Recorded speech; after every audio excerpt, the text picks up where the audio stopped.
Mystic Penguin Studios presents It's Getting Drafty in Here. Drafty old barn. The show of drafting random nonsense. I choose business ethics. And now, coming to you from his basement, a.k.a. Draft Headquarters, your host and draft master, Magnificent Stan.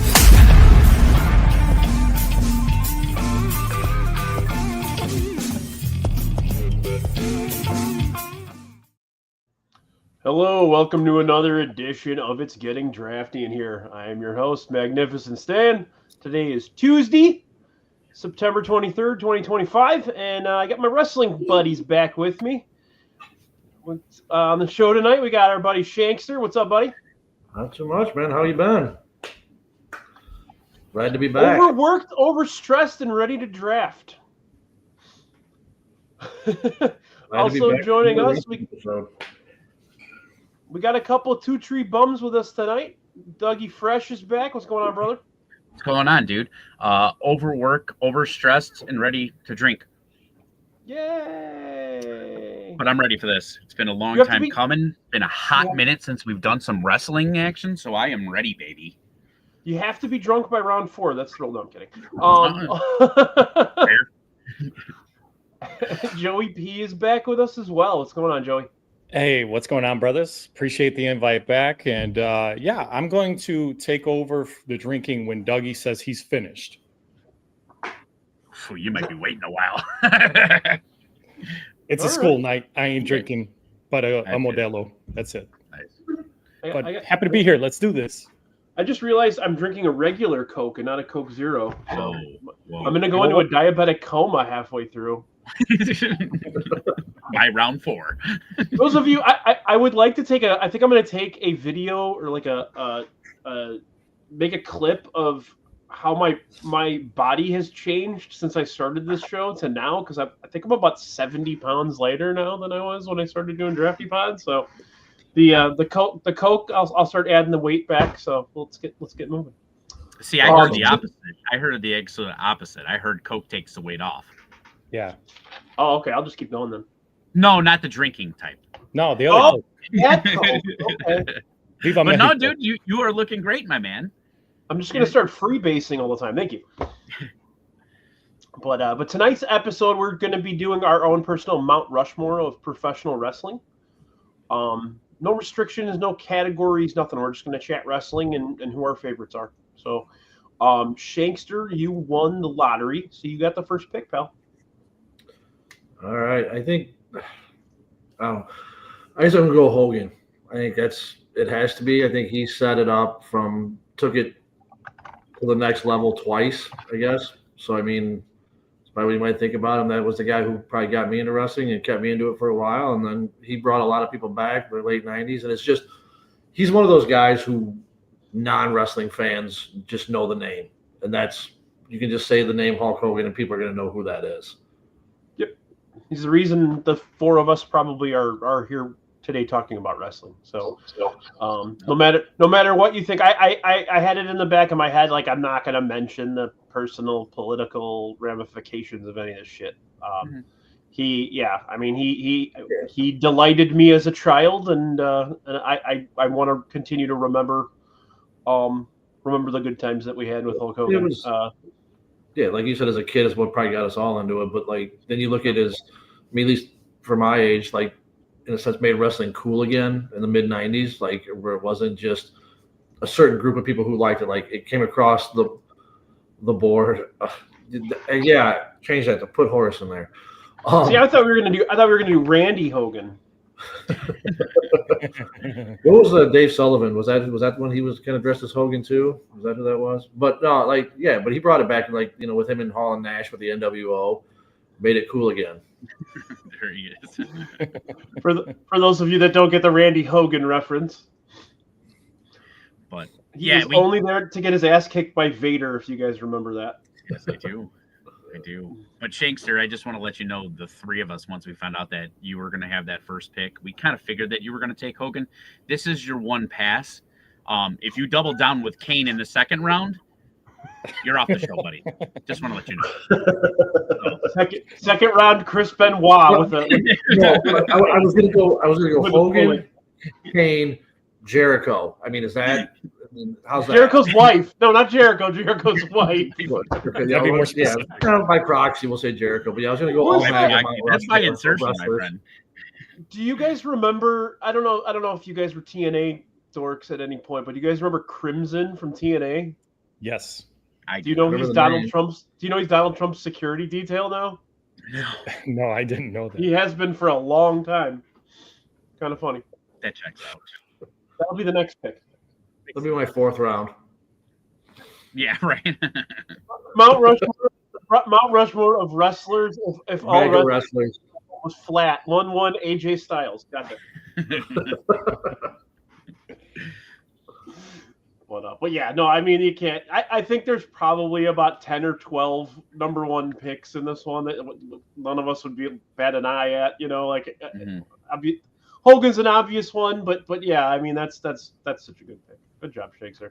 Yeah, I just like you said earlier, Brian. Just we're trying to keep the good childhood memories we had, the golden ages of the '80s, early '90s, and some of that NWO.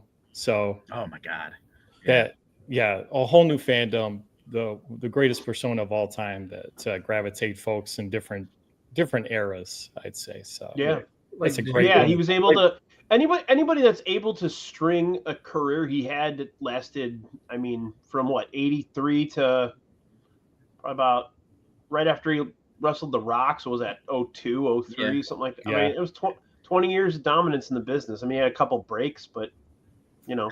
Yeah, in my personal opinion, anybody that can turn like what should be their twilight into limelight, like that was unbelievable what they did with him in WCW. Obviously, great writing, heel turn, everything like that. So he didn't question even want to do it initially, you know. Right, yeah, and it's hard, you know, it's hard. No, it is. The question I wanted to ask you guys, because I knew Hulk Hogan was going to come up or whatever, do you think that if it wasn't for him, do you think that there would have been another guy that took it to that level? Or do you think like right now we would have a very niche, watered down product, or would wrestling even exist? Because I don't think it would have. I think it would have been. I don't think if it would have gotten to where it did in the 80s. Because what was it? The backup wasn't it Dusty originally that he wanted? No, it was Paul Orndorff. Okay, but see, I just don't think. I don't think you could have crossed over to that, because what you look at Hogan, if you look at pop culture or mainstream, you look at Hogan hosted Saturday Night Live in '85, and he didn't have another wrestler until 2000 when The Rock hosted. I mean, it was just that was the gap that it had of that true superstar, that nobody could put it on their back like Hogan did. Yeah, I mean, I think Vince McMahon was kind of an evil genius to the point where I think he would have figured it out. Maybe not as big of a boom in the mid 80s, but I think he could have probably jumped on Randy Savage's back and went for a run. Savage, or I mean, even a Ricky Steamboat.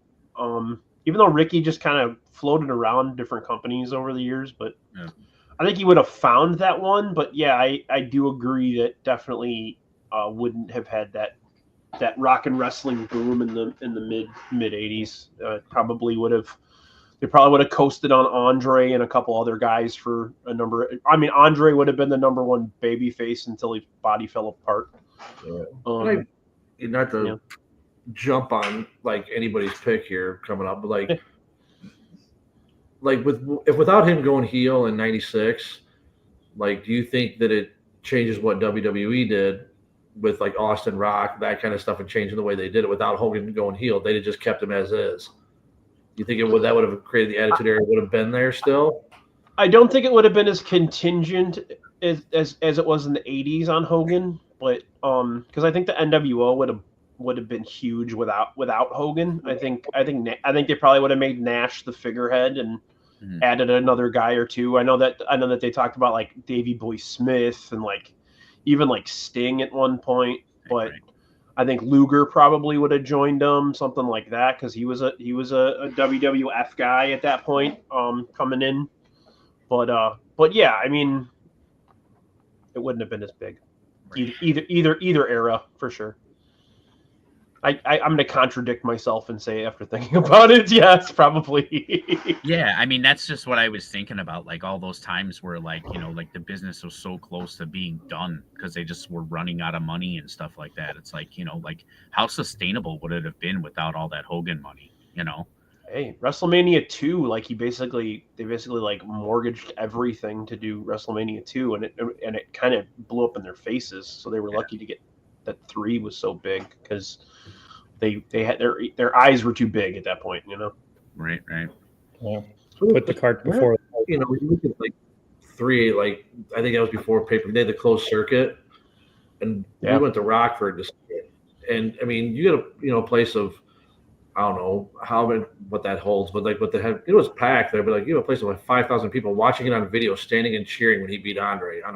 Being in a movie theater and people just end up and cheering for it. I mean, if you can get that kind of crowd for that match for him, I mean, it was something. So who made a shitload of money on that closed circuit stuff? Jim Ross. He invested an assload of money. He started doing it in the 70s or early 80s when Muhammad Ali fought Antonio Inoki, and they made a shitload of money and kind of taught everybody like, hey, this can work. So Memphis did it a couple of times and Japan, and that the whole closed circuit thing was kind of interesting at the time. I mean, imagine all of us going to you can't see it anywhere but at the theater. Is pretty wild. That would be wild. Yeah. But all right, let's move. Let's keep moving here. You took Hogan. You got your Ying. I'm gonna go with my Yang and go Andre the Giant. I've talked about it on the podcast before with you guys, and that he was the first wrestler I ever saw. You look at him and you can't believe what you're seeing, and you see him next to these huge people too. Right. But yeah, I think he kind of bridged the gap from that Bruno Backlund, that superstar Billy Graham era into the 80s, and I think it wouldn't have been just like with Hogan. It wouldn't have been as big without Andre kind of pushing through initially, at least. And I don't know if you guys have ever watched any of the matches from like the 70s where he's doing like drop kicks and stuff. Yeah. Bonkers. Yeah. You're like, when you see that ring, you're like, holy shit, man. Like, hopefully they just reinforced it. Everybody tightened everything down, it's just, it's something to see. So like Brian said, if you haven't seen it, look that up. Like a drop kick is there, like, do you think, I mean, you can pick any era, but do you think there was somebody that you put them in that era that could have done what he did? Like the territory guy, I guess, and who special attraction, you're going to sell out if you put his name on it. Like, like a big guy like him, like, just for example, like a Vader or somebody like that. So are you saying someone from the era or someone from the 80s? Do you think anybody that could have done any era could have done what he did? Like, if you put a guy that was just so larger than life can just keep moving around from place to place. I think Dusty Rhodes probably could have done that. He did it a little bit, but Dusty was so universally loved by everybody and everything that I can't really think anybody else, honestly, because he resonated, like people resonated with Dusty Rhodes, fat plumber guy. It's just they look at him and they say, "Holy shit, that's me." You know what I mean? We'll probably talk about him a little more moving forward here, but yeah, I would say Dusty. I can't really think anybody else, honestly. I mean, I think Bruno probably could have gone around like that, but do you think there's probably nobody else at that time that you probably could have put in WrestleMania 3 with Hogan that would have drawn that crowd? No, I agree. Absolutely. The build for it was so fucking brilliant. Oh, the Piper's Pit type. I mean, they built it for a year. It was absolutely brilliant. Even before the Piper's Pit things, you could see Andre would have certain reactions to stuff, but it was so kayfabe and so like low key that like most people didn't really notice it until like if you watch stuff from Saturday Night's Main Event, stuff like that, he has this look on his face every once in a while at Hogan, and you're like, okay, maybe it's coming. And they used to do that though. They give it time. Like you look at that. I mean, and everybody you can probably see it a mile away. The Mega Powers thing, but they probably started that back in SummerSlam of that previous year before WrestleMania 5. Just planting seeds. When Hogan's got his hand on her ass, and she's on his shoulder. So everything was, they used to give it time.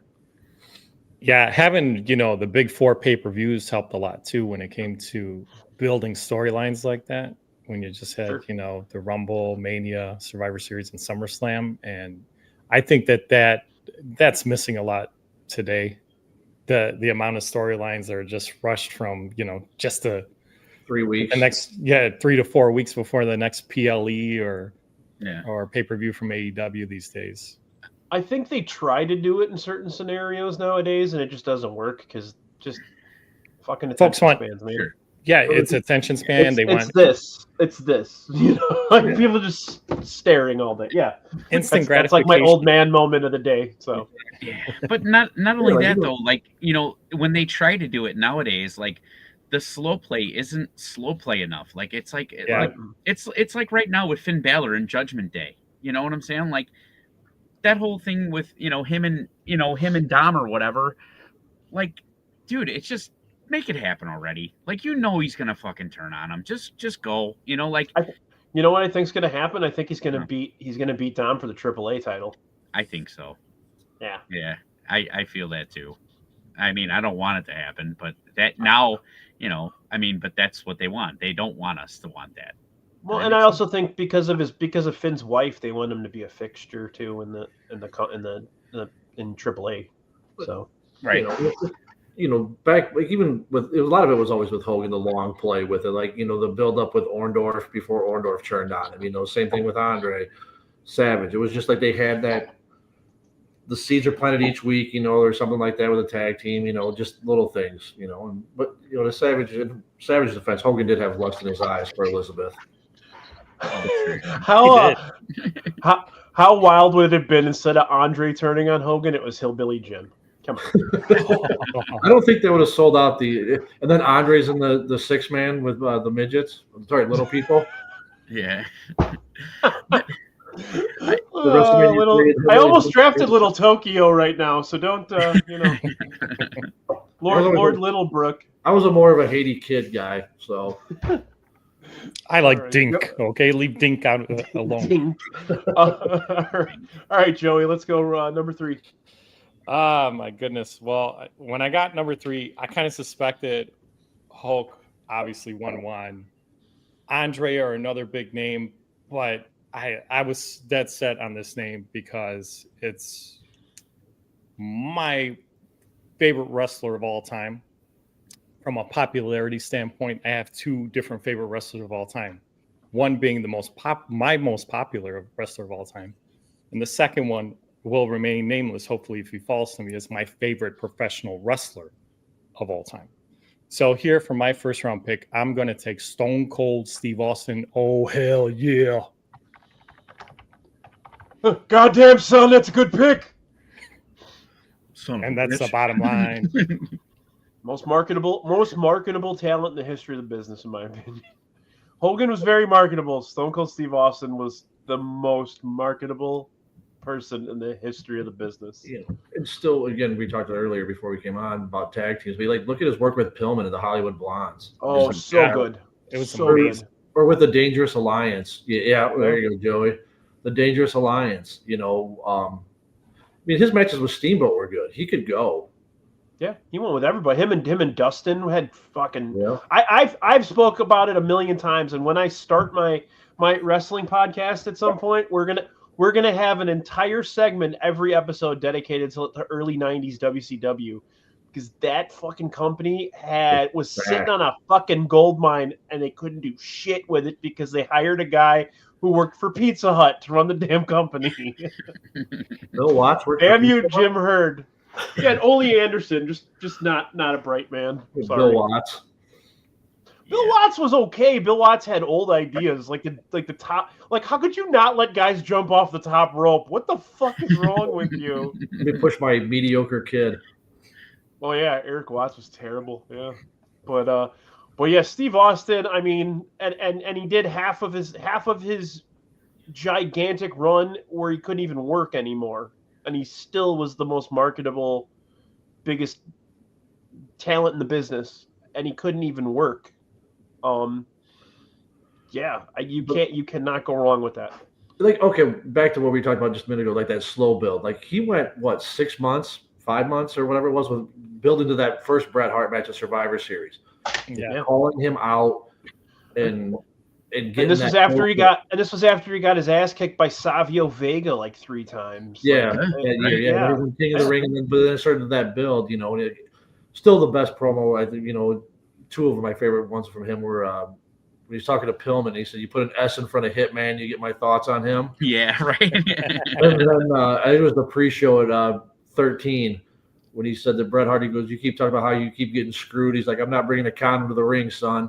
Yeah. So because I was there live until that, you know, saw that. So yeah, but yeah, I mean, take credit for kind of building that up too. But I think he would have gotten there either way. But that just shows you like that build to that, and that feud lasted until almost that, you know, almost until he left pretty much, until Bret left pretty much. I mean, until that fall, stuff with Shawn, but yeah, but he still had the heart, you know, with Owen and stuff like that going on into the SummerSlam of '98 or '97.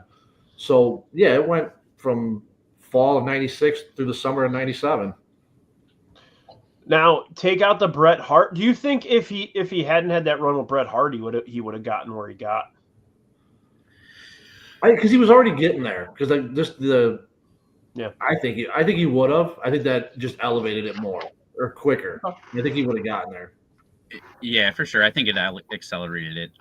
You know, honestly, every time I think about Stone Cold, I really relate him a lot to Dusty, because Dusty could relate to the crowd, and that was exactly how Stone Cold sold his whole character. Was he related himself to a crowd, and that was massive when it came to, especially the whole, like, you know, him versus Vince shit. I mean, like, everybody hates their boss, you know? Yeah, that wouldn't have worked with anybody else, I think. Yeah. That would not have worked. He was the ultimate anti-hero, and that was absolutely perfect. It was. What, 29 years ago today, yesterday, when he stunned Vince for the first time, I think I saw. Fuck, we're old, man. All right, let's keep moving. We're already 25 minutes in almost here. We're not even on the first round. Dougie, you got 2. All right. First one. Dude, I'd be remiss not to do it. I gotta go with the Dead Man, Undertaker. Yeah. You know, I'll be completely honest with you, and this is gonna kind of water down my pick a little bit. I was not the biggest fan of the streak. The streak didn't really do too much mean work. No. With the hard punch. Dude, it just, the streak didn't do too much for me, to be honest with you. You know, especially I was there when it ended, so I was in New Orleans when it ended. Oh wow. It just for me, it kind of wore its luster and everything like that. But as far as a guy that just put on some of the best matches you've ever seen in your life, you know, I mean, those Hell in a Cell Mick Foley matches, the First Blood with Shawn Michaels with the Kane, you know, come out, you know, introduction. Just some of the best moments of my childhood. The 2 Mania matches with Michaels. Yeah. I mean, even going Mania match with Kamala, you know. Bundy, I mean, Jimmy Snuka, Bundy, Giant Gonzalez. Even going back to some of those matches against Nails, you know. I mean, Nails. Yeah. Oh my God. I think you said talk about that early '90s WCW or late '80s. I guess that'd be late '80s with him there. That they basically told him, hey, you're not going to sell tickets. That was Ole Anderson. Ole Anderson told him, you're not going to go anywhere. And you know what's fun about him is he's the first. I think he made it okay for the big guy to move around. Yeah. You know, they made him stiff initially, like he was very, you know, Dead man. punch, kick. Yeah. And then they opened up the doors for him. And I think Bruiser Brody probably was the first like 6'8", 6'9" dude that was jumping around and running. But yeah, I mean, he was the one. You know, Bruiser Brody walks so the Undertaker could run, that kind of thing. Yeah. But now there's a lot of guys. Now there's a lot of big guys that are running around. You know. Yeah. But even that you know, Undertaker versus Undertaker match to open up the UC, you know, like the build up behind that, you know, like it's just little nostalgic stuff that got me. He had to be on my Mount Rushmore if he was available. So. Yep. Definitely. I mean, it definitely was someone who was definitely going to be picked today. So, you know. Yeah, for sure. You ever hear that Undertaker tell that story about Hogan from the Survivor Series? Was that 91? Oh, you got me, brother. That one. Yeah. Yes, it's so good. He was ready to so beat good. his. Literally watched the video back like the next day. He was ready just to kill him in the showers.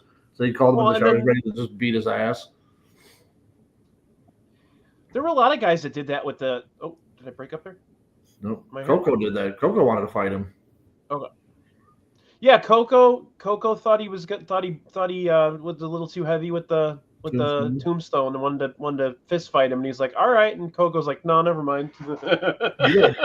I always like this. Always sticks out when you watch that first Survivor Series when he showed up and he gives the tombstone, and Monsoon calls it a tombstone pile driver.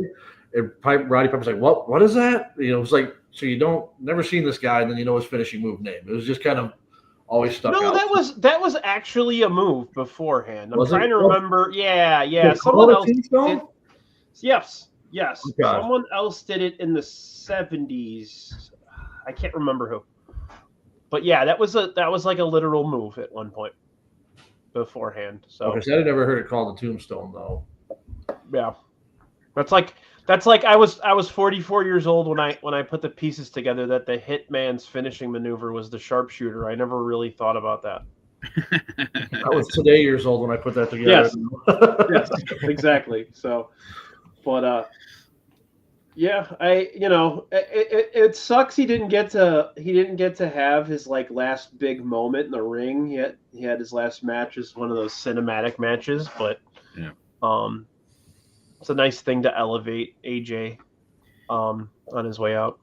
Yeah, absolutely. I mean, I think that's where, like, that's how the streak should have ended. It should have ended with him ending. But that was me personally. But him physically dying in the ring. Yes, buried alive match. I mean, Goldberg almost did it. So yeah, right. Yeah, top of the noggin to a couple people. Jesus. Well, I mean, What wasn't the story that Goldberg knocked himself out in the locker room, and and they should have even let him walk to the ring. Yeah, and he cussed himself. Yeah, that's on the WWE, man. I mean, right. Don't headbutt the fucking lockers anymore, old man. Yeah. But speaking of your next pick, you're picking Bill Goldberg, right? No. But Bret Hart would have. I'm telling you right now, I am going. I don't want to say out of left field because this guy deserves a lot more respect than saying out of left field. But he's not on a lot of people's top Mount Rushmores. And he probably shouldn't go this early, but I really don't think that he's going to swing around to me, in my personal opinion. So I got to make sure that he's on mine. And I got to make sure I take him before Joey does. So he might not even be on your list. I don't know. I'm gonna have to go with Latino Heat Eddie Guerrero for my number 2 on the list. Yeah, I mean, wow. I don't know. He deserves to be here. I just think it's a little early. Yeah, no, for me, he has to be on my list, and I don't, and I'm willing to sacrifice another guy to make sure that he's on my list. His pure entertainment value was through the roof. Creative genius. Absolutely. God, dude, it like, I don't want to say it chokes me up, but like I do lose words when I talk about this, because it's like you put him kind of in the same limelight as like a Chris Farley. Like, what could their career have been? You know, what did we miss out in as people What was he like? By him going early. Was he what, 36, 37? Yeah, somewhere right in that range. So I mean, you had another, barring injury, 8 to 10 years. 38.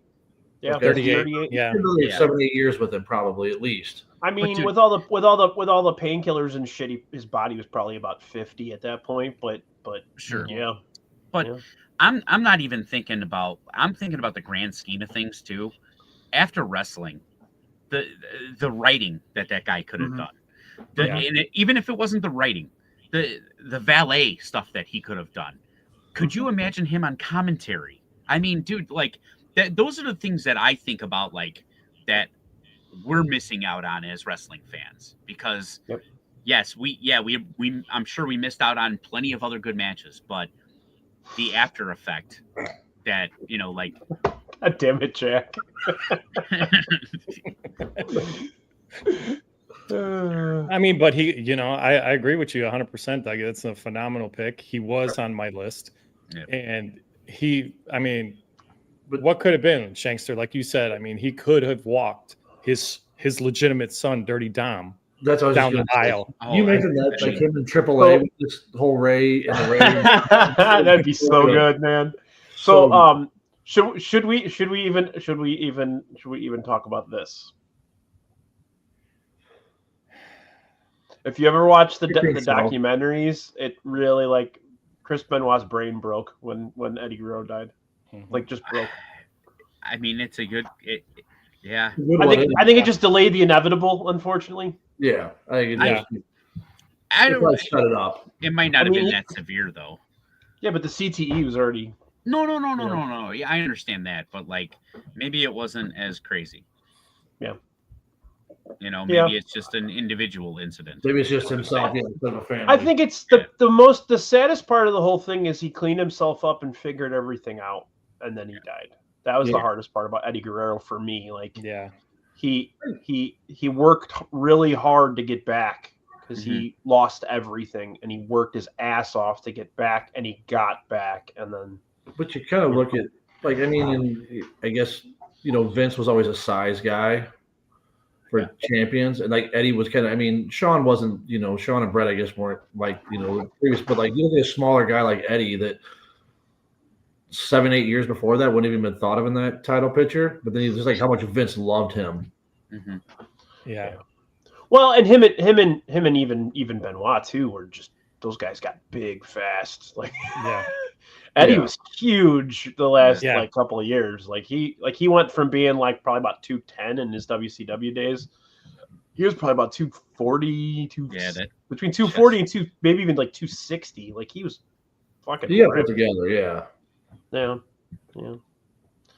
every year I do a rewatch of WCW Nitro. I start from the first episode and watch until it gets really bad. Then I kind of stop watching because it's hard to watch some of the Russo shit. Because it gets mean and stupid and like I don't want to watch the Oklahoma stuff or any of that bullshit. You know what I mean? Yeah. Wait, that was WWF when Ferrara got suplexed, wasn't it? By Dr. Death when he about broke his neck. When Dr. Death come down and just suplexed Ferrara when he was doing the imitation. Oklahoma. Yeah. I don't remember. Yeah, he did. Yeah. He legitimately hurt. Yeah, German suplex him. I thought he was going to break his neck. But like with Eddie though, that I don't remember what year it was, but the Ray match at Halloween Havoc. Mm-hmm. That was really good. With the purple suit. Yeah. So that was the cool thing about WCW is they let those guys just fucking go because they knew that was entertainment, that they could fill between the NWO bullshit with really, really good wrestling. Eddie, Dean, Chris Jericho, all those guys, even Chavo and all, just good stuff. But what I was about to say is, watching Eddie turn from like that like very bland baby face to that like I don't give a shit about fuck heel, he didn't care. Like I watched a match yesterday. Dean Malenko beat Mondo, or Dean Malenko came out to beat up Eddie Guerrero. Eddie was in a match with his brother. It was him and Mondo, and he put him in the Texas Cloverleaf and wouldn't let it go. So Mondo smacks Dean. Dean starts beating the shit out of Mondo. Eddie just rolls out of the ring and walks away. He's like, "Fuck this! I'm not gonna. My brother saved me, but I'm not gonna save my brother." Like he just didn't fucking care. I love that fucking heel character he had. It's one of those guys that I don't think everybody has it. Some do, but like who could play just as good of a heel as he could have faced. Yep, absolutely, It's true. absolutely. But all right, Joey, let's keep moving. Okay. Well, there is a certain, all-time great wrestler who just had his record broken that probably deserves to go here. Not to take anything away from him. He is one of the all-time greats. But I said earlier that I was waiting to see if my guy fell here, and he did. My favorite professional wrestler of all time. I think the greatest wrestling athlete of all time. Mr. WrestleMania, the Heartbreak Kid, Shawn Michaels. All right. Well, you actually have a WrestleMania main event as your half of your Mount Rushmore. Yeah, I think that Shawn Michaels, with what his entire career from start to finish, you saw an evolution of an icon, literally, starting out, with the Rockers and the Territories when he started out AWA, right? And moving through the ranks. No, he was in. He actually started in World Class. Actually, World Class. Okay, mm-hmm. Part of that. He looked like he was 10 years old when he was wrestling King Kong and Bundy. One man gang. Yeah, one man. That's what it was. I said Bundy. It was one man. If you go on Peacock, there's actually you go through the AWA section. There's all this like Midnight Rockers stuff on there, and watching him get his ass kicked by all these big ass dudes in World Class is funny as hell. Yeah, I mean, the number of championships obviously Shawn Michaels attained, I think, is more of credit to him. He was the first Grand Slam champion in WWF/E history, and I think that says something. Shankster, you said it earlier here on the show. His matches with Taker, with Dougie's pick there, back-to-back years. Wasn't it true? I thought I had heard that Taker was in one of his, post-retirement interviews, was really, really upset that they were earlier on the WrestleMania card. And he's like, what, are we mid-carders now? Yeah. After they just, stole the show. And obviously they went out and stole the show again. And it was that's kind of how you need to do WrestleMania, though. Like, you need to have that one match in the middle that like everybody goes fucking nuts for, Yeah. And then you had that letdown match after. You can't. It should be right before the main event, probably, but with a match like that, there's just gonna be that letdown from that crowd. Right. You don't want the crowd. You don't want the crowd to go up here with that match, and then for the main event that they built go down. Like you can't have regression in the reaction. So, but yeah, I mean. If any two deserved to just, take the titles out of everything, they should. Main event. Yeah.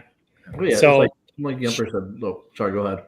No, I was just going to say, when it comes to Shawn Michaels, then, I can't go without mentioning DX and the impact they had in the Attitude Era. So I'm sorry, I'm an Attitude Era baby. So that's why my first two picks obviously were the leaders of that era. And it's like the Emperor said, if he hadn't been like an asshole and, didn't have the drug problems and, obviously the back issue, hurt him. But, it's probably when you think hindsight, probably the back injury happening, probably the best thing that could have happened for him to go out, get away from it, get his life together, and then come back and then have that run again that he had. Yeah. Yeah. It's that second run after he came back that really solidifies him at that peak. A lot, if you talk to professional wrestlers, a lot of them think Shawn Michaels is the best ever. Yep. And that's the highest. That's the highest form of flattery in their business, obviously. So, 100%. I'm gonna go here. Yeah, I'm gonna go ahead and take. I'm gonna take Bret Hart, and not just because of his accolades, I think that a lot of guys that came up now just idolized the shit out of him and emulated him. We wouldn't have CM Punk without Bret Hart. And he has literally said that we would not have seen some of these guys that are coming out today. Half of the guys that came out of Canada, Edge, Christian, all those guys. FTR is like obsessed with him. There's a lot of wrestlers now that really, really, really credit Bret Hart for getting them into the business, getting them at least interested in the business. I know we tend to not shit on each other's picks. Here we go. Here we go. I didn't pick Erichetta this time. Huh? But I do have to say, and this is I'm not gonna say the context of everything, but you were just complaining pre-show about whiny bitches, and then you drafted a whiny bitch. But he's a whiny bitch in his old age. He wasn't a whiny bitch when he was working. He worked until really 97, well. then he was. From 97 on. But no, it's just great that he always calls him Bill Goldberg. Never calls him Goldberg. It's the best, man. Yeah, it is. That shit is so good. They're both signing at the same I saw that. the same con in November. Put them right next to each other. Dude, Yeah. I'm Same telling table. you, if they didn't put them right next to each other, this he's losing a golden opportunity. Yeah. We Because should hire Matt Riddle too, just to fuck with Goldberg. put him in the middle of the two of them. But the reason why you do that is because, dude, it's gonna hype up that show like nobody's business. You know what I'm saying? Yeah. Like you got to go evil genius with this shit. You know what I'm saying? I mean, now I'm sure that Bret knows that Bill's going to be there, and I'm sure that they're going to be polar opposite times, polar opposite tables, something. I'm sure it was part of the contract. I'm sure they're going. Well, and I think before they both signed up, they were told like, "Oh yeah, you guys are going to be at the same con the same day, the same time." Like, Right. There's gonna be some type of content coming out of there that we're all gonna just eat up and fucking love. But it's just whether it's real or not after 20 plus years, like either way, his commitment to the bit is just priceless. I mean, it's just any chance he gets, he just shits all over Goldberg, and it's fucking great. You know what? Let me tell you about Bill Goldberg. My biggest reason for picking Bret Hart though is he made, for all of us that grew up watching the WWF more than anything else, the in-ring attribute. He's the one that got to the top by being really fucking good in the ring. Mm-hmm. Yeah. He's the most popular overseas wrestler ever as well. So they still fucking love him. Yeah, he can't lose if there's a Canadian in the crowd. Yeah, right. No, there's Canadians. I can't. Nope, not gonna do it. Rick Moranis is out there. I ain't losing. Yeah, Rick Moranis. But and that's the other thing is like you look at that '97 run when he was a heel. That like going to that was it Calgary Stampede? Yeah, that was a great show. That I mean, just the difference how your most popular guy Austin is just booed out of the building, and then all 4 or 5 of those guys from the Hart Foundation are just loved. It's just and it sucks that the screw job happened because that could have went on for another couple of years with that. Absolutely.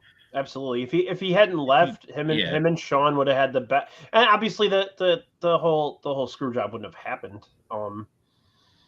If he hadn't left, so it would have been interesting to see. Because what I think would have happened is he would have beaten Sean at WrestleMania the next year, and then they would have spent another year with Austin chasing, and then Austin probably would have beat him at the following WrestleMania, something like that.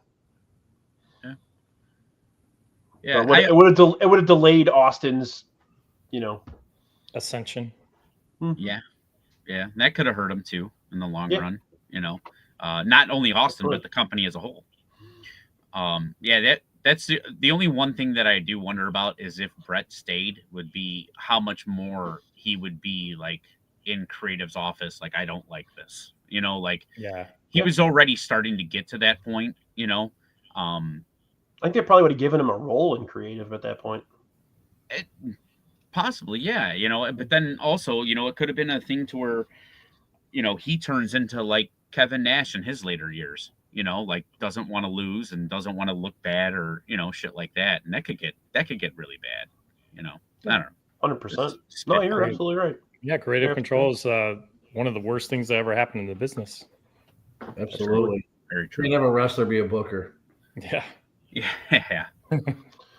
Kevin Sullivan disagrees with you. All right. All right, Shankster, you got 2 here, buddy. All right. Wait, what did Pillman call him, Mr. Booker Man? Yeah, but I respect you, Booker Man.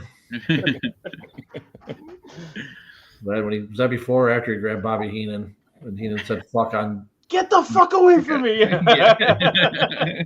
that doesn't work for me, brother. No, I know I can't pass him up. I'm gonna go Ric Flair. Yeah.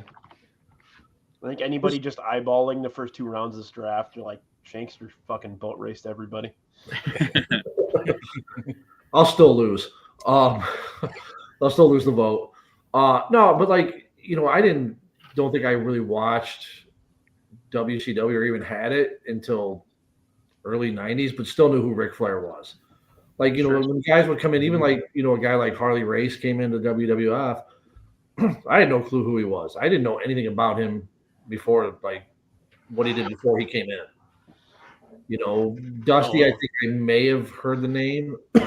Legion of Doom, or Road Warriors, I knew, things like that. Like any AWA, because I would get that on ESPN, but like I didn't have TBS or on the cable we had here, didn't have TBS to watch that stuff until late 80s, early 90s. But I think Ric Flair's another one of those names who's like Hogan has crossed over that non-wrestling fans, I think not as much as Hogan, but would know who he is just pop culture wise.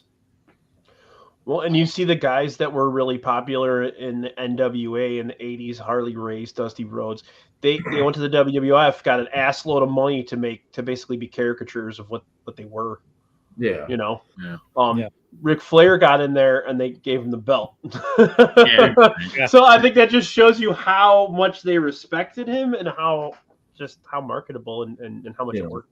And it was, I mean, even Nature Boy Buddy Landell back in those early WCW late NWA days tried to market off of Ric Flair by stealing the persona of the. Well, the irony is Ric Flair's entire persona was a ripoff of another wrestler too. Yeah. So yeah, well, that's part of the business, you know. Anybody who bitches about that is like, come on, man. Like, you're gonna bitch about Scott Steiner and Hulk Hogan looking like superstar Billy Graham. Like, get the fuck out of here with that. Right. Yeah.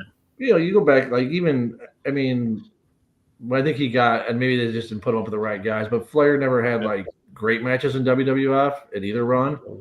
I mean, they were never, I guess they weren't horrible, but they weren't bad. But like you go back even a few years before he came in, the Steamboat matches. Mm-hmm. You know, the I saw one of those live, so good, man. Tri-Town Rumble. Yeah. But like even his feud with Terry Funk after one of those, I think it was after the Steamboat match that he won the belt back. That I think Funk attacked him. It was a great angle. Yep. Yeah. Yeah. He pile drove him on a table, but he couldn't pick him up. So Ric Flair literally did a handstand on the table and then just let himself go. So dangerous.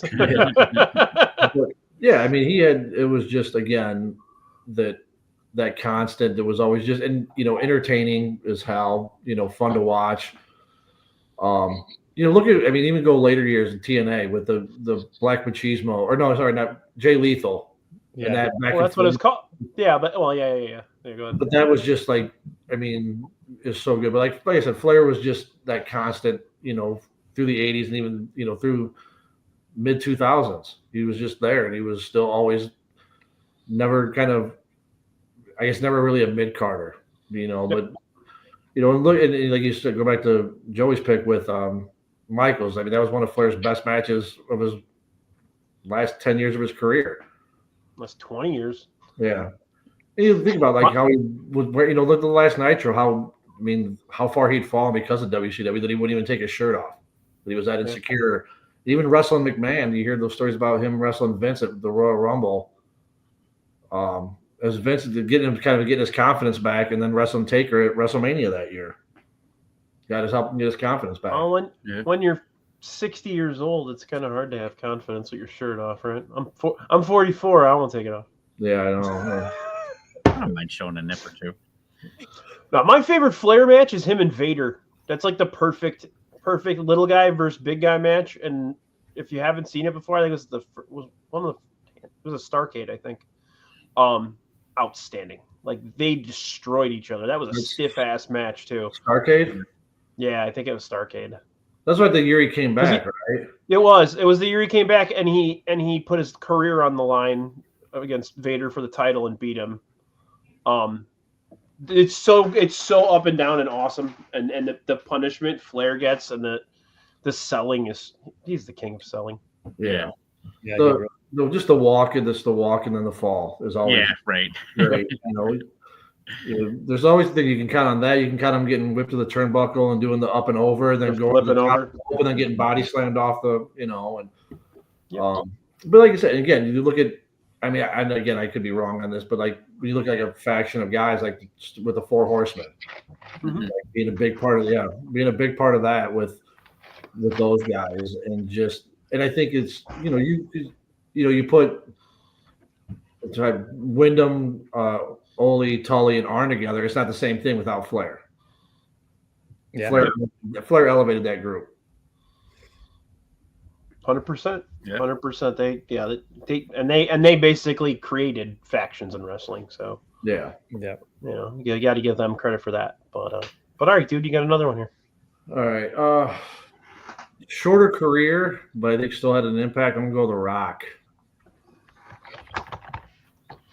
What did Flair say? Oldest ride, longest line. But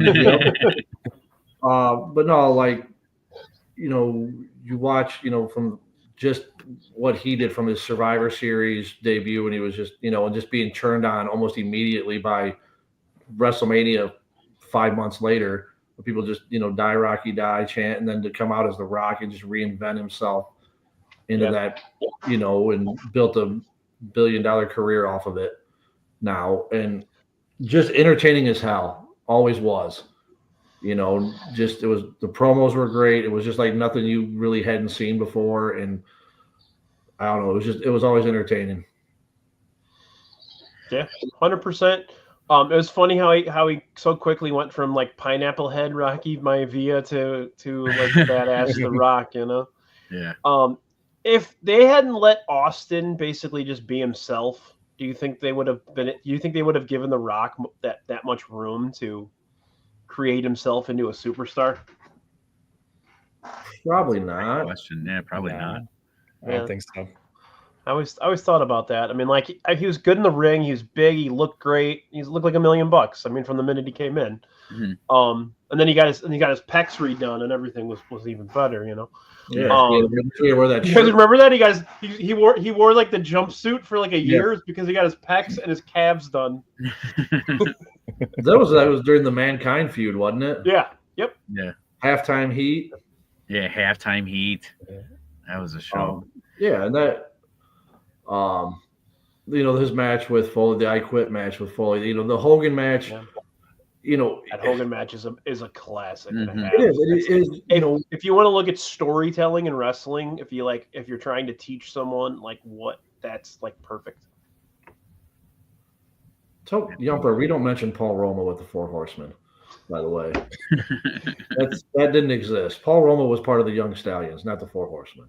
What about Pretty Wonderful? That was a great tag team. That was a great tag team, but Roma and the Horsemen is a bad idea. But yeah, like with The Rock, though, it's just like you said, that Hogan storytelling match, just the way that they had it, could change that on the fly. Very true. I feel like The Rock ruined WrestleMania for a couple of us a couple of years ago or last year because you were expecting him to show up and he never did. Yeah. I think he ruined Cena's last run. There, I said it. He fucking ruined it for a lot of us. Not wrong. But yeah, I mean the print he put on the business, it's undeniable. Him and Austin, their run together. Yeah. How many main event? 4? Was it 4 or 3? 15, 17, 19. Yeah. Have you seen him lately, though? He's trimmed down. Dude, he looks like somebody popped him. Like I have a feeling someone said something something happened to him during the filming of what is it called? The Hurt Machine? The Hurt Smashing Machine. When you gain the amount of weight that guy did for that movie, and you're he's in his 50s now. Yeah. You can't be that big. Batista explained that. You can't be that big anymore. Like, your body's going to fucking fall apart if you gain 100 pounds of muscle in a year and you're 50 years old. You're not supposed to look like that when you're 50 years old. It's like Stallone, you know, when he gained all that weight for Copland, now he just looks like he's wearing a Stallone mask. Yeah. But like I said, The Rock, like you said, with just the footprint he made, and like I said, it was a shorter time. But like, you know, even when he would come back and he, you know, putting over the Hurricane, you know, not guys, but at The Rock stature would come back and do that. I think there's a handful you could probably say would be willing to be like, yeah, I'll put this guy over. Yeah. Nah. 100%. All right. Well, excuse me. I just bitched about how Cena's last run has been kind of underwhelming, but you can't. I need to have him drafted on this because he's such a good dude. He's done so much for his fellow man. I'm gonna go John Cena here. Yeah, I mean, take the whole like I won't lose to anybody shit out of the back of your head for a minute, and body of work just tremendous. Best promo. Yeah. Last 20 years at least, probably more. You know, I think he was probably better at promos than The Rock was. I proved that against The Rock. Yeah. With the notes on his hand or whatever, on his arm. Yeah. Yeah. So, I'm going to go Cena. I like I said, the last run, but everything the WWE does kind of upsets me these days anyway. But yeah, this last run's been kind of disappointing. But before that last run, nothing but good.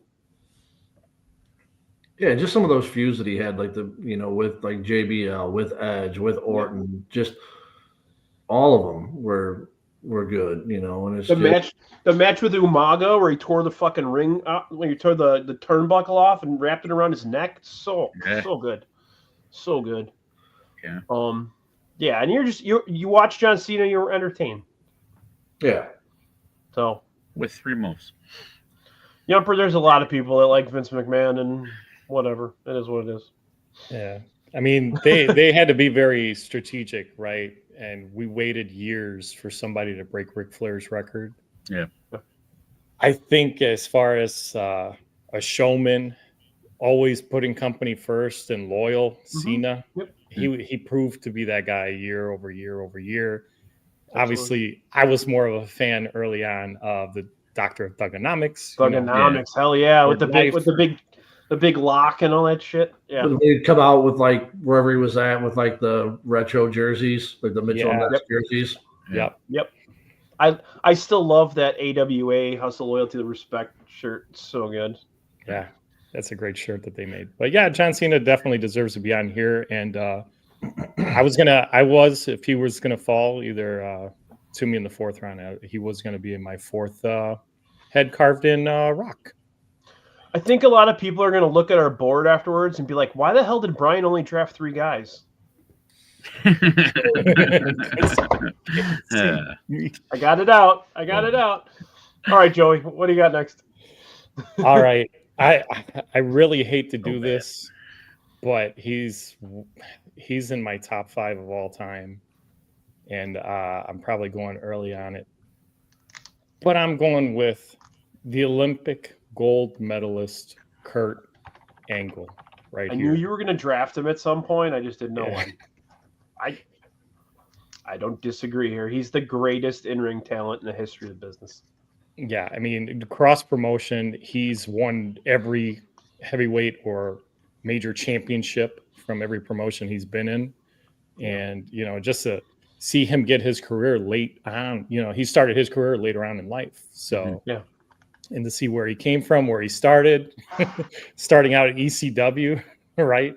Kind of. If you ever say I was even at this show, I'm going to fucking sue you. Exactly. Yeah. He was that ashamed of the business when he got his first. But that was the night they put, what was that the night they put Tommy Dreamer in the, was it Sandman? Yeah.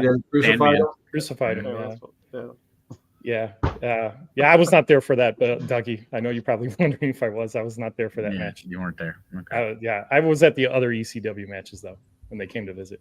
Okay. But yeah, Kurt Angle, I got to meet the man in Midlothian about 10 years ago at a Windy City Thunderbolts game. That's cool. He was awesome to talk to. Obviously, this was in between his last run that he had in WWE when he came back to BGM for a little bit and before his retirement match by Baron Corbin. Go figure. Yeah, that was weird. That was well. I think they thought Baron Corbin was going to be bigger than he was, unfortunately. And you know what? I think he still probably can be. We'll wait and see on him, honestly. Yeah. Yeah. Kurt's wonderful. So Brandy and I went to an indie show. Probably about 10 years ago, maybe even a little longer. Huge indie. It was like one of their big blowout shows. It was in Joliet, and he was booked for the show and he couldn't wrestle. I guess he had another neck surgery or whatever. And nobody knew he was even going to be there. And Brandy and I are sitting in our seats. We had really good seats, and we were like right in front of like the AV people. And I turn around, Kurt Angle sitting right behind us. We're like, damn. I was like, "What's up, Kurt?" He's like, "Hey, how you doing?" He just seemed like a dude who wanted to hang out, you know? Yeah, he really was. When I met him, he was super nice. He was cool. He was like, "Sit down." I'm like, "What?" Yeah, of course he had this long line, but like we got to talking when I brought his book that I had bought back in the day, his New York Times bestseller, and he signed it for me. Took a few photos and talked to him for like 5 minutes while everyone else in line behind me got pissed off. The guy had, so many great matches, but the only one that like sticks out in my head is the Shane McMahon King of the Ring match. Yeah. Oh, yeah. I know there's Benoit match. The one where he suplexed him through the glass 4 times. Well, no, he only got him. Shane's head hit the concrete. Okay. But no, I think it was that one. Was the other one was I think it was Benoit on. I think it was on Raw where he did him and Benoit had a top the cage. Yeah. Okay, I remember that one. Obviously the Brock WrestleMania match, but the first one that popped in my head is the Shane. Awesome too. Everything in TNA was great too. His matches with Joe. Yeah, he had a run.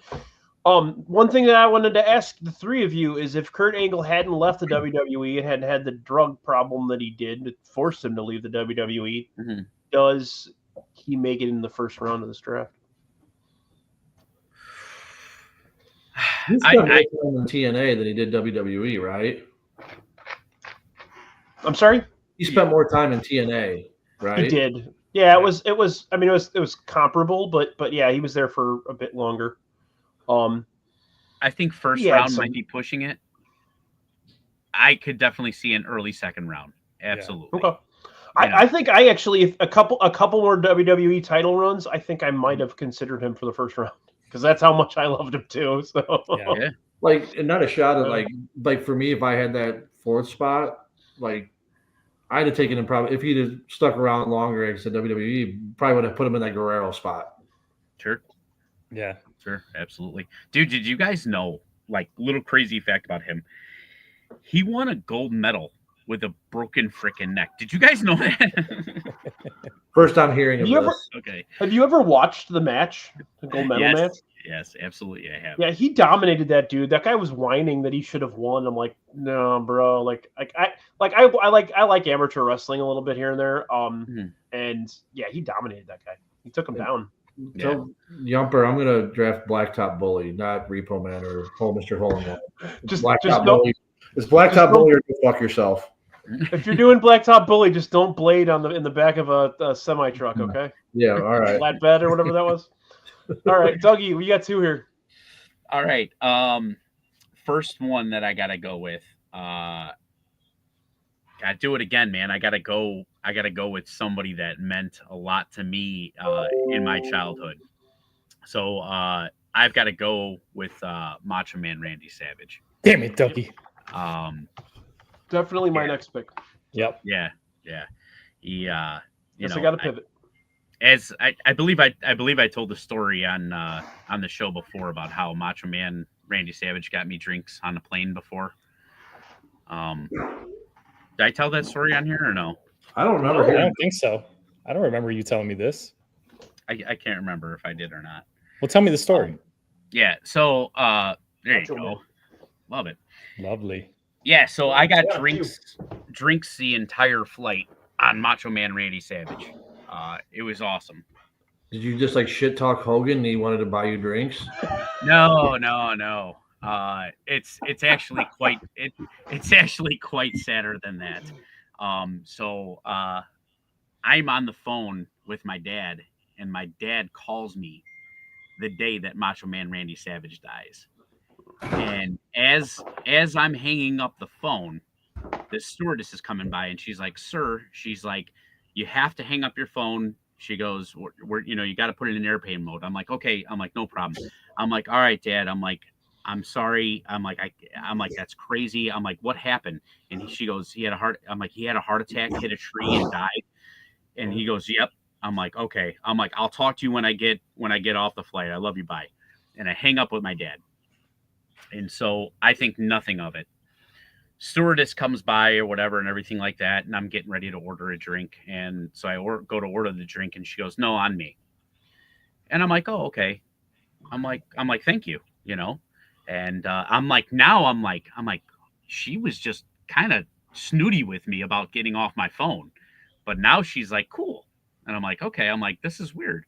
So then they come around for the second round of drinks.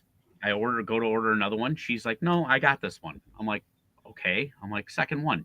She's buying no drinks for anybody else. And I'm like, this is getting weird. I look over to Mary, So she my just wife. thought somebody very important had passed away, and That's exactly what she eavesdropped on the phone. Or she was getting ready to quit her job. You're She just didn't like, care. you're just like, "Thanks, Randy." Yes. So to wrap up the story, like there's no third service. There was only 2 services or whatever. She comes over and she goes, "Can I get you one more?" And I'm like, "Sure." I'm like, I was just drinking beer, so no big deal. And she hands me this beer, and she puts her arm on my shoulder, and she goes, "Sounded like you were having a rough day. I hope you find peace." And I'm like, "Thank you." And I look at Mary, and I'm like, "What the?" And I'm like, "Oh, she was listening to my phone conversation." She thinks somebody died. And then Somebody important died, brother. so still to this day, and I will post it after this. Ever since that day, I had this Macho Man Randy Savage keychain in my basement because I have like a drop ceiling. I took the keychain and it's hanging from the ceiling, so Macho Man is always watching over me. That's beautiful. So I love Macho Man so much that my wrestling figure collection, which is right behind where I record here, actually, I'll have you guys over here one day to take a look at this nonsense. I would love to. Yes. I don't have doubles of anybody. Like, that's kind of been a point. I have 2 different Chris Jerichos just because AEW released one from the Japanese or his Mexican character. Okay. From the 80s before even WCW. So I have two Jerichos, but I have 4 Macho Mans. I have nobody else I have doubles for. So What do you got, the four LJ? Randys. So what do you got, the LJN? The No. I Macho? don't have any of the LJN stuff. I wish I did still, but no, they're all Mattel Elite stuff. So, but yeah, he was my favorite, one of my favorites growing up, and I even have his rap album on vinyl. Yeah, on vinyl, right? Haven't yet. I don't know if you guys ever listened to that Chris Van Vliet podcast. Yep. He had Dan Soder on, and that guy does a spot on. Oh my god, it's so good. That guy can do everybody though. Like he does Andre like perfectly. He said that he used to call his, like, one of his co-stars after like a day of shooting and just leave like in Andre's voice doing conspiracy theories. Yeah.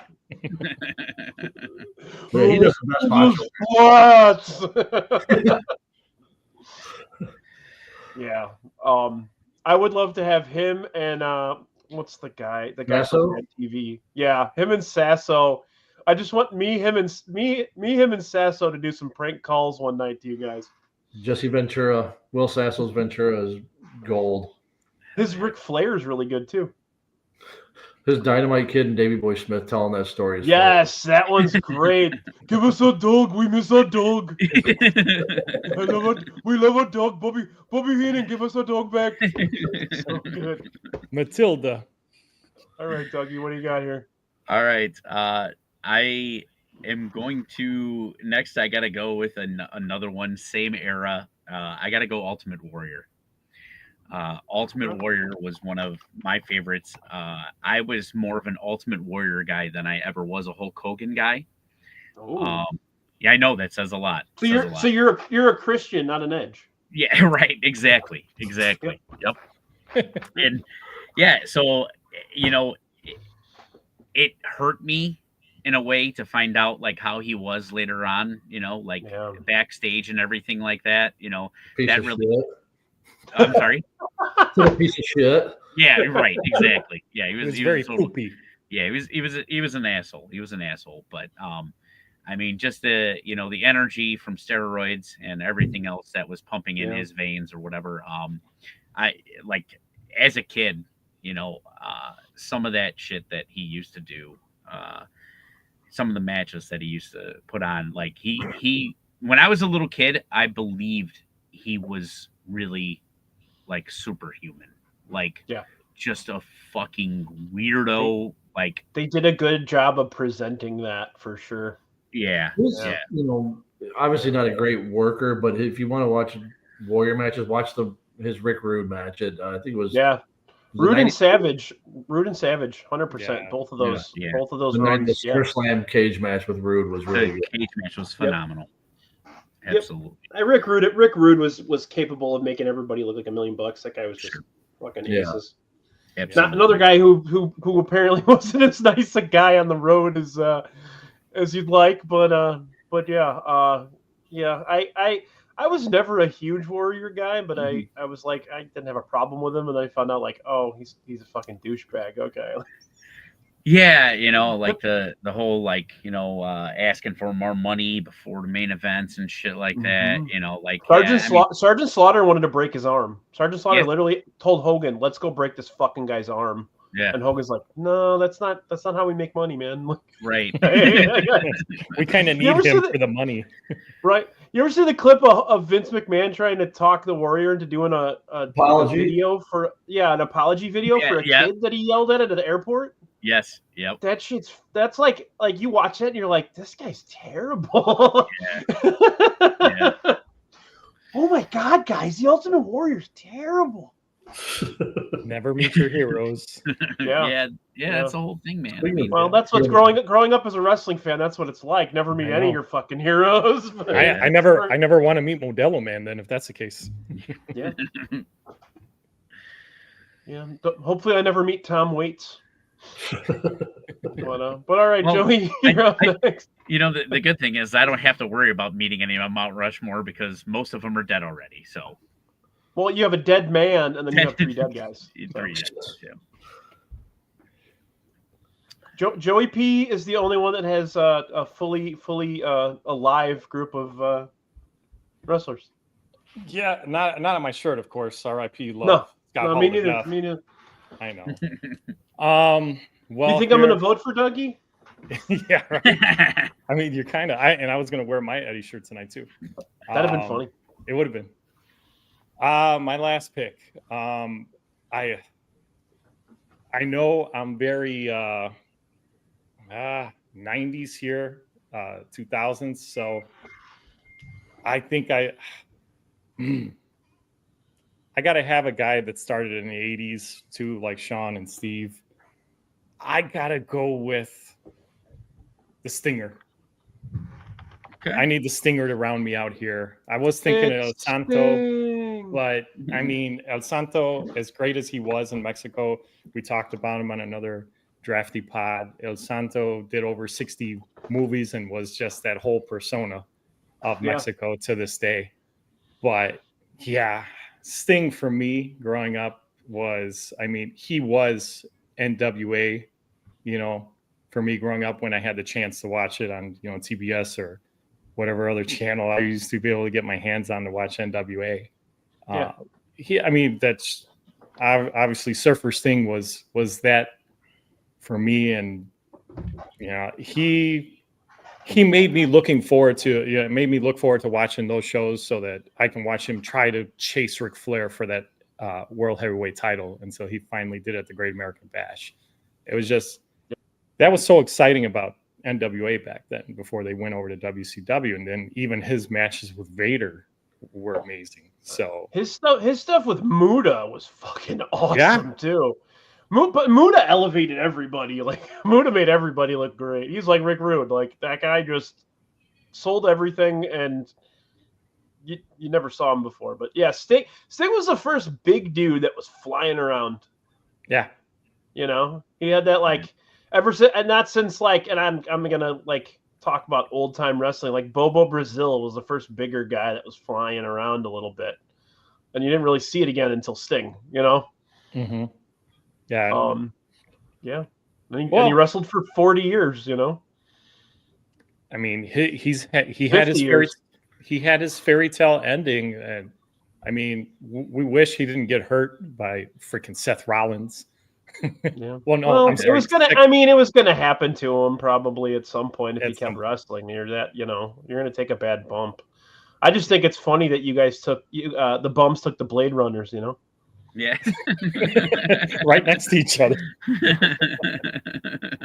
Back-to-back picks. Oh my God. But yeah, Sting, the Crow Sting in WCW obviously was iconic. Called him the icon for a reason, right? The franchise of WCW. Wrestling the last match with Flair on the last Nitro, right? So, I mean, that guy just loyal as a dog, like I am. Yeah. So, I mean, but what the see, hell I wish his WWE run would have come like 15 years earlier. If it would have, like definitely, I think he would have been higher up on this list as well. But that said, I'm not to diss that or anything, but I think everybody that's been picked so far deserves to be on this list anyway. So like nobody's going out of pocket here, And he had a fun TNA run too. So yeah, he had some good stuff with the Joker stuff. Yeah, that stuff was great. Yeah. He really went outside of his character in TNA, and if you haven't seen it before, you should go back and watch a little bit of it. He had some really good matches, but he also like the promos were fucking phenomenal. And I think that was the only time in his entire career where his promos were phenomenal. Mm-hmm. Yeah.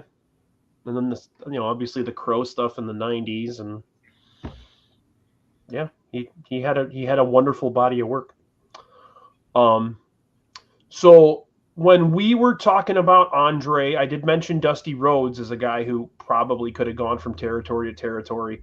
I'm going to go with a guy here that went from territory to territory to country to country to country and helped. I think we need someone that I think it's important on our Mount Rushmores here to have someone who had an influence on the hardcore aspect of wrestling as well. I'm going to go with a guy that wrestled for fucking 60 years. Rest in peace, Terry Funk. Yeah. That guy, the ability to recreate yourself, nobody else. I mean, we talked about Hogan with the NWO. I mean, even Sting with the last run in AEW, all that stuff. This guy went from decade to decade to decade, reinventing himself over and over and over again. In the 60s and 70s, he was a cowboy, basically. Yeah. Became NWA World Champion. I think he held it for 4 years, 5, something like that. He had it for a long time. Mm-hmm. And then he kind of faded away for a little while, and then showed up in Japan. Took over Japan for a while, came back NWA, started doing movies. He was in Over the Top. I'm laughing as I'm saying that fucking horrible movie. And then he went back to Japan, but he started doing the hardcore stuff with was it FMW? Yeah. If you haven't seen the Dark Side of the Ring episode about FMW, you need to freaking watch it because it's absolutely insane about like the fire matches and all that stuff. But like, him and Foley went to Japan, they'd make hundreds and hundreds of thousands of dollars and then come back here and make more hundreds and hundreds of thousands of dollars just killing themselves. But ECW would not have gotten as big as it did without Terry Funk. Oh, they're Terry barely Funk taught legal those guys how to work as well as worked his ass off to elevate that company. That's all he did when he went there. He worked his ass off to make everybody else work better and grow that business. And I think without him, ECW wouldn't have grown. Without ECW, we wouldn't have seen as much with the Attitude Era, because I think Heyman kind of showed them a little bit of the way. Yeah, you know, again, I'm the edge. Yeah. I mentioned, Bruiser Brody walked so the Undertaker could run. That was basically ECW walked so WWE could run with it, because that's pretty much what happened. And even like it's elevating even to today. I mean, obviously there's more Japanese influence with the hardcore stuff in AEW, but I mean, yeah, I mean he like all of the various genres of wrestling he elevated and he started. So that's why I'm on Terry Funk here. Rest in peace, buddy. Chainsaw Charlie. God. God. You mentioned the Ric Flair thing with him in NWA, the promo where he's like, hey, Rick, you think maybe I could get one of them world title matches? And Rick's like, no, buddy, you gotta work on it first. And then he's like, oh shucks, and he beats the shit out of him. Yeah, just so fucking good. Ripped off the bow tie and the shirt. I'm pretty proud of my Terry Funk impersonation. That's pretty good. That was That was pretty great. good. Yeah, That was pretty good. fantastic. Yeah. Gracias. All right, Mr. Irrelevant here, Shankster.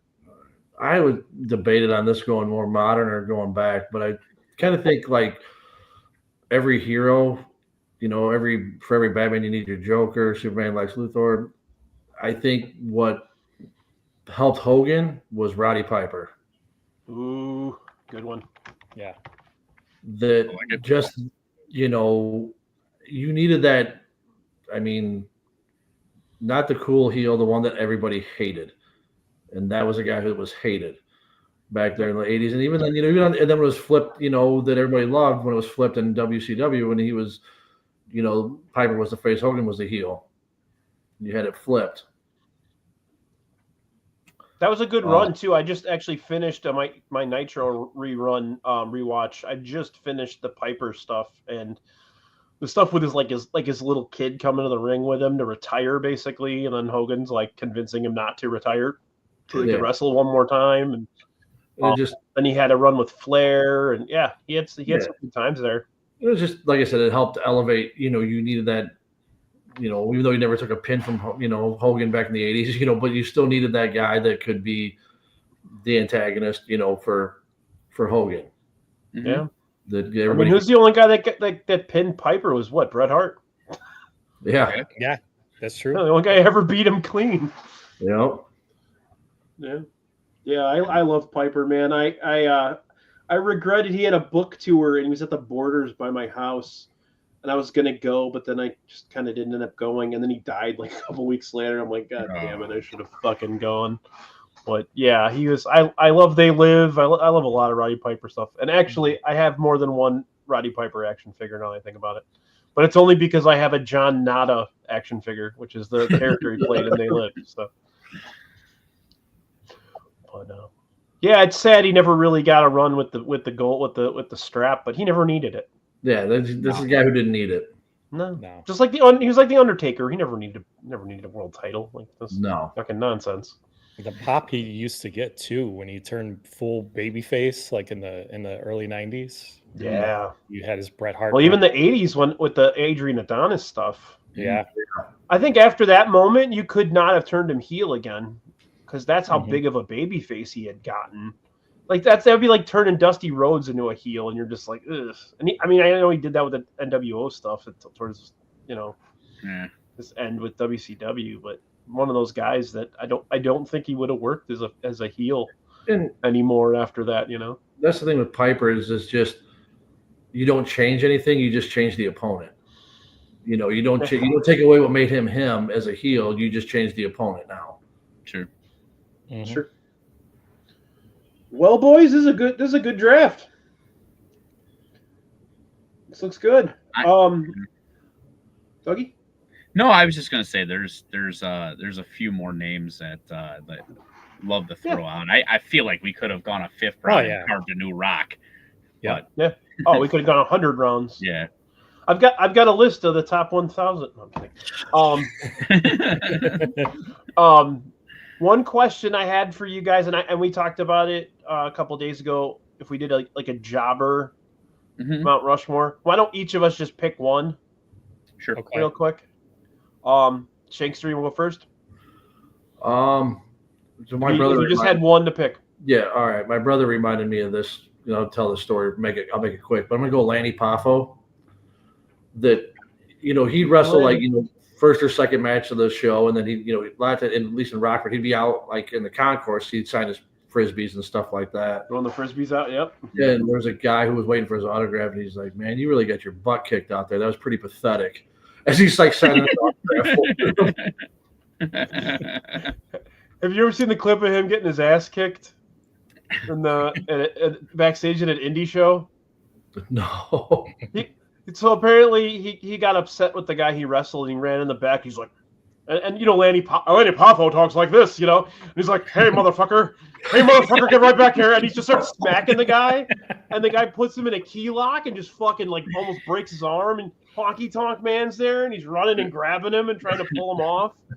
But he's like, hey there, motherfucker. I'll send you guys the clip. It's the funniest thing. That might top your Lanny? Terry Funk impression, man. That was actually great. spot on. Thank you. Yeah. Thank you. Brian's having a night.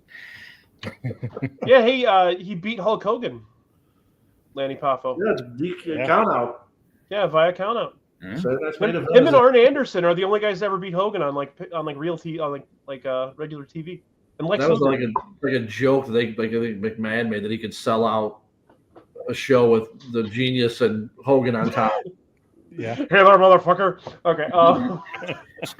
I mean, I gotta go Barry Horowitz. Yeah. We gotta. Yeah. Yeah. You know what's funny is I like when he started to actually win every once in a while, and all of a sudden, like, he'd come to the ring and Javi Nagila would play, or what is that song called? The song they played all the Jewish weddings. You're just like, what the fuck? Like, you imagine like Vince McMahon in the back is like, let's just play the Jewish song. Yeah, like, right. Jesus Christ, Vince. Vince You would have done and that his to Goldberg too, motherfucker. And then Lanny Poffo would have showed up and said, I'm gonna smack you, motherfucker. Joey, who's your favorite jobber? Oh, my favorite one? Oh, easy. Brooklyn Brawler. All right, you and Baloney are on the same page. Yeah, Brooklyn Brawler. That dude, I mean, he just stinks. He was the taste tester for the entire business for about 30 years. Like, that's the guy, if anybody came in for like a tryout or anything, like, put him with the Brawler. Yeah. Yeah, pretty good one. Dougie. So I'm gonna say this with all due respect.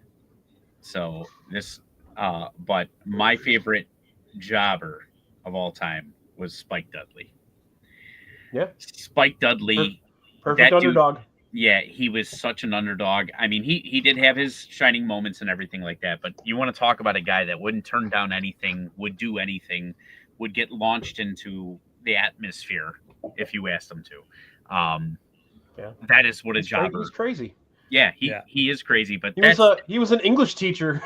Yeah, right. Yeah, he had a profession. If you ever watch Beyond the Mat, there's a scene where he's like quoting Shakespeare and he's got fucking blood all over his face. Right. And you're just like, what is wrong with this fucking guy? That's iconic. Yeah. Yeah, it's like in his There's a story. There's a story where the Undertaker like picked him up and threw him on his ass on the outside, like from the inside of the ring to the outside of the ring.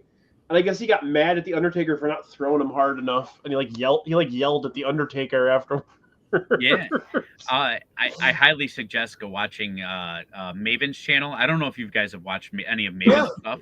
Yeah, some of his stuff is good. Yeah, some of his stuff is really good. The thing with Spike Dudley was pretty good. He did a one-on-one with him, and they broke down some stuff. It was pretty good. Yeah. Sweet. All right, so we got our jobbers, and my last question for you guys before we move on, and or close up here. I wanted to see. Okay, so let's take today's wrestling, active wrestlers. Somebody who is not new to the business, but somebody who doesn't have as long of a track record yet. Who do you think can still make this Mount Rushmore? Is there anybody wrestling today where you're like, they have a good shot? I mean, We're talking about like Roman Reigns, Brock Lesnar. Reigns was also my give me my mod that instead of Piper would have been Reigns, but Orton is another one, I think. Okay. Jericho, you could, I mean, Jericho has the resume to be on. Yeah, I mean, just he's adapted so many different things. I think that he could be one. I mean, I don't know if Ray would be one or not. Mysterio? Yeah. For what he did for Lucha Libre in the United States, absolutely. Yeah. So I think this one's kind of a left field or whatever, but I think if he was booked properly and was worked properly, Dolph Ziggler would 100% be on my Mount Rushmore. If he was given the proper opportunities and everything like that, because the dude's a workhorse. He will. Missy Hyatt said that too. Yeah, but it's just, I always feel like every time he had a storyline, it would build and then die. And then maybe that's his fault too, but day in, day out, that dude was showing up. And I felt like had he gotten the proper opportunity that he would have, received, I think he easily could have been a low tier Mount Rushmore guy. My opinion. Like a Shawn Michaels type, I always thought Dolph Ziggler was. Absolutely, yeah. Yeah. I think he's close, but he's not. He'll never make it there. Is The Miz? I was about to mention him. That's funny you said that. Yeah. That's a company guy, and he's won. Only guy who's won Grand Slam twice. Mm-hmm. I mean, yeah, that was just one that popped into my head too. Yeah, they need to bring his stunt double back, but absolutely. You missed out. That shit was great, dude. I don't want to go back to jobbers, but I have to. R-Truth, God damn it, dude, the best jobber of our modern era right now. 100%. Anyway, go ahead. We'll go back. Nah, I think I was gonna say I think if poor guy, we love him to death. He's my favorite wrestler of New Japan Pro Wrestling, AEW, before that on the indie circuit. Kenny Omega has a serious shot, I think, of making a Mount Rushmore. Poor dude, his body right now is trying its best to still steal the show. Right. But I think his last I don't think he's got anything left in him, honestly. Yeah. Like I feel bad for the guy. He did it for us, Yes, he did. Just like Kurt Angle. Just like I Mm-hmm. think that's what's going to happen to a lot of those guys. I think that's what Will Ospreay is going to run into. Who's the guy that I think could be on this Mount Rushmore? I think unbelievable talent. Do you think like a casual fan? I don't know. Like I said, a casual fan knowing his work in Japan though, does that hurt that he didn't do enough over here? Absolutely. Mm-hmm. Yeah, that absolutely hurts him. I think, and I think take Sting and Terry Funk on a lesser level, but all of these other guys all made their runs in the WWE that were very, very successful. So if you didn't make it in the E, you'd probably have a very slim shot at making it any type of list like this, unfortunately. Yeah. Unless you're obviously lists that cater to everyone and not just the nerds. Yeah. I mean, like me. Like a name like it could probably be on here. You could put Bruno on here. San Martino. Oh yeah. I almost picked him. My first idea was to take someone from each era, but I almost took him in the second round after Andre. I was going to do Andre, Bruno, Brett, and Funk. So, or Cena and Brett, excuse me. So yeah, I would have absolutely loved to throw in a Mr. Perfect in there somewhere. Yeah, I was just going to say Perfect and Rude are two guys who probably could have been on here if they're hadn't been hurt. Yeah. Another guy that like injuries have just absolutely screwed him. Adam Cole. Yeah. That's another one. Even Danielson. Yeah. Mm-hmm. Right. Edge would still be Edge. That whole gap that he would have wrestled through that gap if he had under his neck, he's probably still, and and he's still going. Not as prominent as he was before, but the match the other day was pretty fucking terrible. If anybody saw that. No, I mean, you could again, Benoit, if he had gone the route he'd went and wrestled a little bit longer. Yeah, absolutely. I did get some lists. Well, first of all, shout out to Yumper who made this. He had made the initial graphic for it, and I go, well, if it's a Mount Rushmore, we got to have Sam Reeves on there. So shout out Sam Reeves. If anybody's available on Thursday, they're doing the 100th episode of Asscast at the Ramova Theater in the city. So if you want to head on out there, you got a RSVP at the Ramova website. Baloney made this for me. It's Baloney's Mount Rushmore of wrestling. So we got Bobby Heenan. I have Bobby Heenan right on the list, but I didn't think I could draft him. Bobby Heenan, Shawn Michaels, Stone Cold Steve Austin, and then someone we didn't talk about yet, CM Punk. Again, I think the gap hurts him too. Yeah. I think the reputation hurts him a little bit too. But yeah. I had two more. Hang on a second. My buddy Mike made a list. Hang on. Stone Cold, and he put Kenny Omega on his list. Stone Cold, Kenny Omega, Undertaker, and Sting. It's a good list. Okay. Yeah. Shout out my homie Mike. And then Drafty Pod regular Sean Jankowski went with. Give me a sec here. Andre Hogan, Rock Cena. And that's a pretty good one. That's pretty good.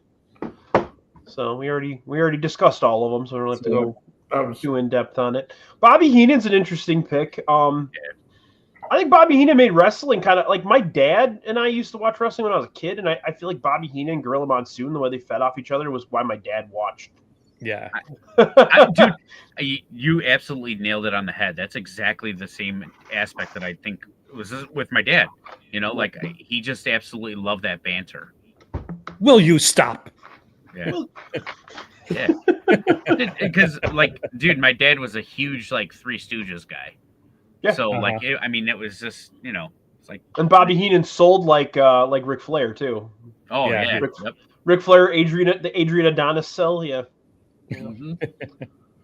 Yeah, Bobby Heenan, my favorite manager of all time. I try to pay homage to the brain here, Chicago ties, right? So he'll always be like my profile photo for just various accounts, just him pointing at the brain because that's what he is. Well, and Ethan Page does that now.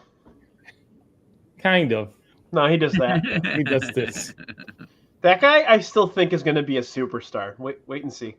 Yeah, he's got the talent. He's got that? charisma. He's all Ethan ego. Page. Oh, okay. Yeah. But all right, cool. Well, this has been a fun one. Dougie, you got anything you want to plug? Yeah. Part of the Chicago Sports Bums on Monday night, 8:00 on the YouTubes. We do a show weekly. Sunday, we were going to be at the Ramova for a Bears watch party against the Raiders. So we're going to be working out some cool stuff over there. We did the last one. They got their dicks kicked in, but they got a better chance this time. So 3:00 game this week, or what? Yep. Little 3:00 action. So we usually start the show about an hour ahead of time. There is no show. We just are the shit show. So it'll just be a fun time. We get out there. Either way, you have a good time. Yeah. Whatever happens. Exactly. We got a couple liquor reps showing up or whatever, passing out some free samples to make everybody feel good. So sweet. Awesome. Joey, you got anything you want to mention? Yeah, just piggyback on Brother Dougie over here. Make sure everyone's following at Chicago Sports Bums on the YouTubes, Instagram, X, all the socials, Blue Sky. We got them all. Yeah, if you like tequila and bourbon, we got reviews about that too. Don't forget about Dougie's beer bum reviews. We got another one in the tank right now, ready to go. So yeah, follow, join, subscribe, and come on to Ramova. Yeah. Sweet. Well, don't forget to like and subscribe to Sadistic Penguin Studios. We're continuing to get the slow burn of our grow here. We're over 800 subscribers now, so working our way. What about fucking Shank, man? Don't. I got nothing What's to up? plug. Fucking Well, disrespect, man. Hey, He's got some shit to Shankster. plug. oh, Yeah. Shankster. he just he unplugs his computer and walks away. He's gonna take like his 10 seconds to beg for votes, man. Come on, give him his time. I'm always on. Yeah, it doesn't matter. I could have had that entire first round as my 4, and I'm still going to get last in this. It's all right, though. I don't come out here to win. I come out here to have fun. It's a hell of a draft, man. You did a good job. I think we all did a awesome pretty damn good job. Shit fell for you, dude. I mean, it really did. It did. I didn't think Flair or The Rock would make it to where they are, so Yeah. I got lucky with those. Very Yeah. good. Sweet. All right. Well, we'll be back in a couple of weeks. I'm going to have to take next week off, and then we're going to be back in a couple of weeks. My wife's actually going to be on, Brandy, as well as Drafty Pod regular. She's been on in a bit, but she'll be back. Jackie's going to be back on. We're going to do a Beatles draft. So songs, albums. There's going to be some categories, more on that as we get closer, but that'll be, 2 weeks from today, October 7th. But yeah, like and subscribe to Sadistic Penguin Studios. Tony's been rushing out with everything with the hookup on music. We had a blast with our little hodgepodge combination episode last week, and then at the show every Friday. So Yumper and Tony killing it still. So again, thank you so much, guys. As always, we'll have to get another one lined up. We had talked about even in the pre-show about doing this same topic, but with tag teams. That'll be a good time. Hey, hell, we could do that with managers. We were just talking about Bobby Heenan. Yeah. Oh my god.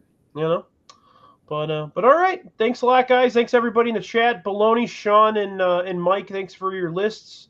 Yumper, Jack, Kevin. Who else was in here? Sam was in here for a bit too. So, thanks a lot, guys, and we're out.